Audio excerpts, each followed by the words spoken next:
ကွာယာမှာအတင်းပြောတာဟာသူတို့ရဲ့စိတ်သက်အရေးတွေကိုပဲပြသတာဖြစ်လို့ကိုကစိတ်လှုပ်ရှားပြီးဒေါသထွက်မဲ့အစားလုံးဝဂရုမစိုက်ပဲတီတီငင်ငင်ပဲနေလိုက်ပါ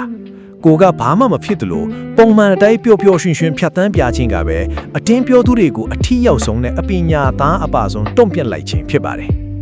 အတင်းတုံနေတဲ့အထက်ကအဓိကအချက်ကိုပဲအေးအေးဆေးဆေးစစ်ဆေးပြီးကို့မှာပြင်စရာရှိရင်ပြင်လိုက်ပါကိုဘကအမားမရှိဘူးဆိုရင်တော့သူတို့ပြောတာတွေဟာအတိတ်ပဲမရှိတဲ့လေပွေလိုင်းတွေမို့လေထဲမှာပဲပျောက်ပြတ်သွားပါလိမ့်မယ်ကို့အကြောင်းမကောင်းပြောနေသူတွေကိုတွေ့တဲ့အခါမျက်နှာပြတ်မသွားပဲပိုပြီးယဉ်ကျေးပြူငါစွာတဲ့ပြုံးပြုံးလေးဆက်ဆံလိုက်ပါကိုယ့်ရဲ့ယဉ်ချက်တဲ့အမူအရာကြောင့်သူတို့ဟာကိုယ့်ကိုမနာလိုဖြစ်ရာကနေရှိန်သွားပြီးနောက်ွယ်မှာတင်အလိုလိုအရှိန်သေးသွားပါလိမ့်မယ်အတင်းတုတ်တတ်တဲ့သူတွေစီကနေအတက်နိုင်ဆုံးခတ်ခွာခွာနေပြီးကိုယ့်ကိုတန်ဖိုးထားတဲ့မိတ်ဆွေကောင်းတွေနဲ့ပဲအချိန်ကုန်ဆုံးပါကိုယ့်ဘဝင်းကျင်မှာအကောင်းမြင်စိတ်ရှိသူတွေပဲထားရှိခြင်းကစိတ်အနှောက်အယှက်ဖြစ်စရာတွေကိုအလိုလိုတွန်းလှန်ပေးနိုင်ပါတယ်ကိုယ့်ရဲ့အောင်မြင်မှုတွေတိုးတက်မှုတွေကိုပဲအာရုံစိုက်ပြီးအလုံးနဲ့တက်တည်ပြလိုက်ပါစကလုံးတွေနဲ့လိုက်လံဖြည့်ရှင်းနေမယ့်အစားလက်တွေ့ဘဝရဲ့ကြီးပွားတိုးတက်မှုကသူတို့ရဲ့အတင်းပြောတန်တွေကိုအလိုလိုဖုံးလွှမ်းသွားစေမှာပါ